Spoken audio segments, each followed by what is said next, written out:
Hello, these are some questions that were emailed to me on Tuesday night, so I'm just going to go over about 5 of them. This first one is from 6-4 and it's question 19.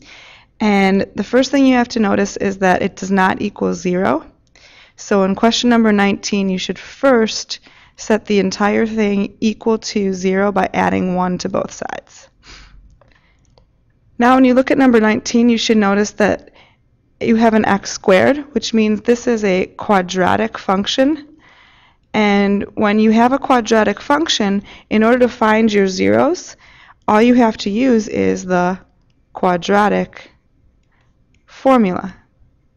So for number 19, I would just find x by using x equals, again, the opposite of b, plus or minus b squared minus 4a and c, all divided by 2a, and then continue to solve and simplify.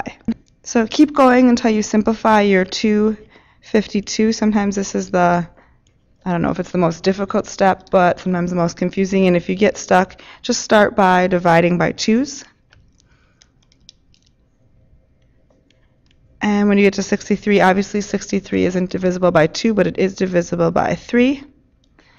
And you get 21 and 3. So notice there's a pair of 2's and a pair of 3's. So that would give me 16 plus or minus 6 square root of 7 over 2. And because all of my whole numbers are divisible by 2, my answers for number 19 would be 8 plus or minus 3 square root of 7. So that would be number 19, and again, looking at the fact that it's quadratic, all I have to use is the quadratic formula. In number 20, this was our next question, we have a cubic function, and there are 2 ways to start this problem.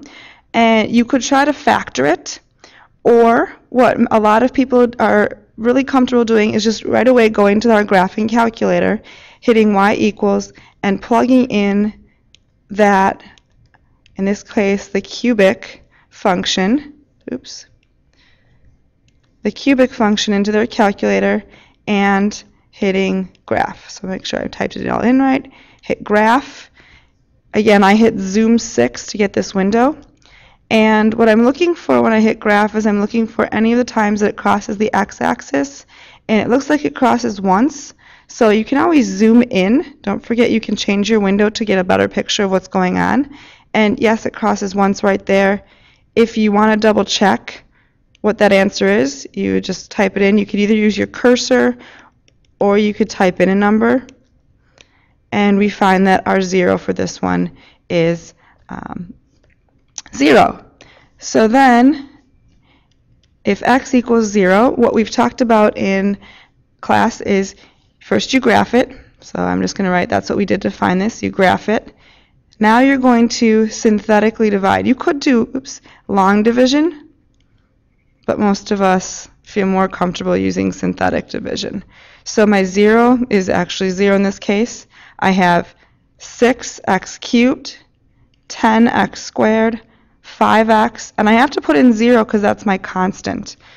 And then I go through my synthetic division. Well, this would be 6. Well, that would be 0. This would be 10. That would be 0, and this would be 5.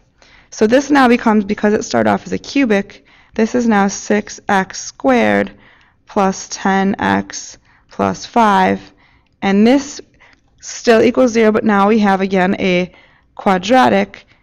You can try to either factor, or, as we said in our previous problem, whenever you get to a quadratic, you can use the quadratic formula. So the opposite of b plus or minus b squared minus 4ac all over 2a.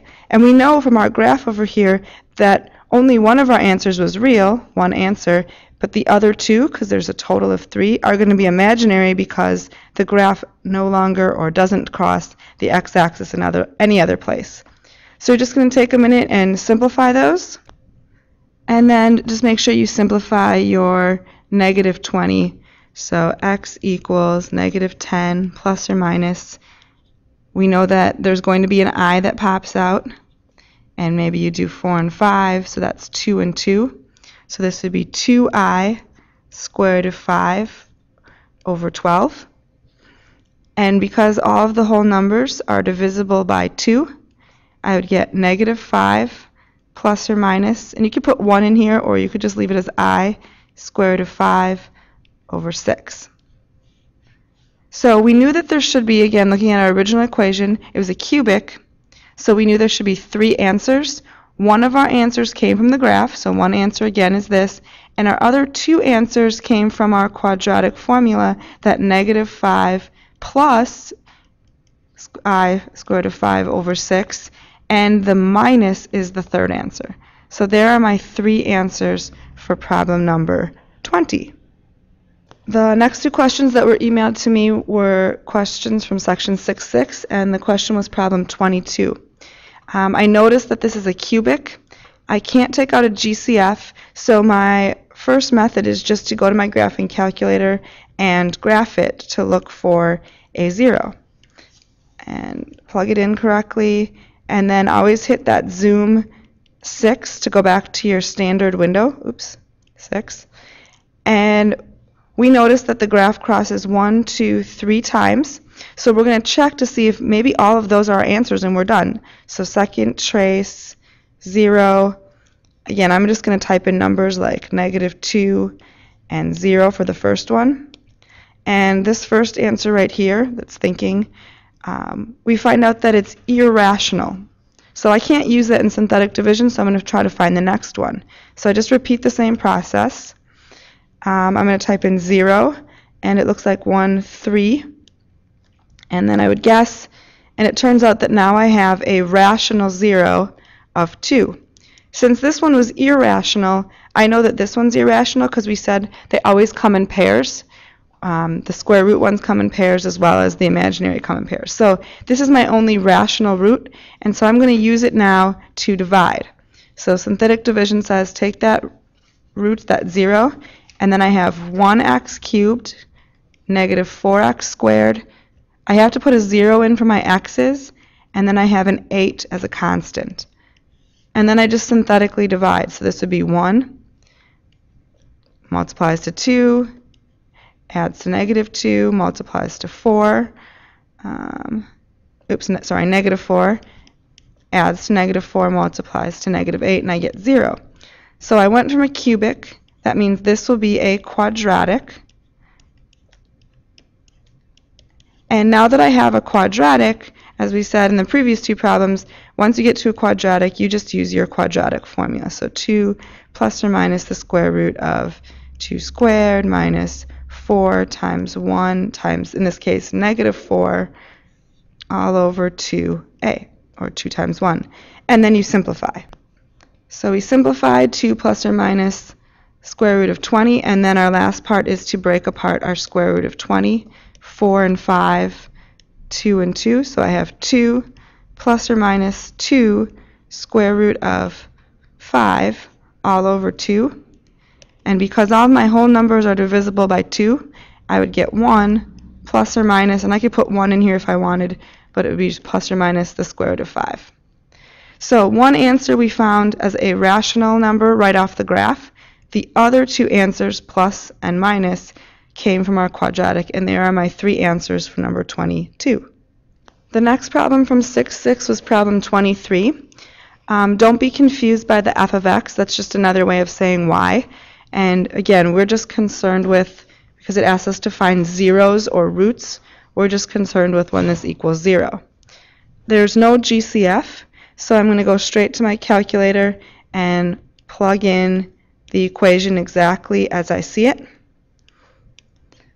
And then I'm going to hit graph, and I'm going to look for, in this case, the one rational real root. So second trace, 0. I'm pretty sure I know what it is, but you should always double check. Don't just estimate. Oh, and mine went really quick. We saw that it was 1. So x equals 1. After you graph it, like we've seen on our previous 3 problems, you're just going to synthetically divide. So 2x to the third. There are no x squared, so you have to put in a 0. 1x and negative 3. And then you synthetically divide, add, multiply, add, multiply, add, multiply. And so you get 2x squared plus 2x plus 3 equals 0. Since, again, this is a quadratic, you will be able to use the quadratic formula. So x equals the opposite of b, plus or minus b squared minus 4ac all over 2a. And then simplify. So I get x equals -2 plus or minus -20. So I know there's going to be an I. I've seen this one now 3 times in the questions that were asked. So this is 2i square root of 5 over 4. And since all the whole numbers are divisible by 2, I'd get -1 plus or minus I square root of 5 over 2. So I have, this represents 2 answers because it's plus or minus, and this is my third answer. This was the last question that was emailed for me, and it's from the chapter review, and it's number 17. And you've actually been doing this in every one of our previous problems. If it asks you if it's a factor, that means when you divide it, the remainder has to be 0. If the so it's a factor if the remainder is 0. If the remainder is not 0, then you circle no, and it's not a factor. So how do you find out if it's a factor? First, you don't need to graph it. You just need to solve, in this case, the binomial, and find out what the 0 is. So x would be -1/2, right? Subtract 1, divide by 2. And so you're going to use that 0 just like you would if you were graphing it. You would use your, in this case, your polynomial, 2x to the 4th, 0x's cubed, 0x's squared, 3x, and -2. And you synthetically divide, so this would be 2. Half of 2 is -1. I add. Half of -1 is a +1/2. I add. And then I multiply again, and I get -1/4. And if I add this, I get 2 and 3/4.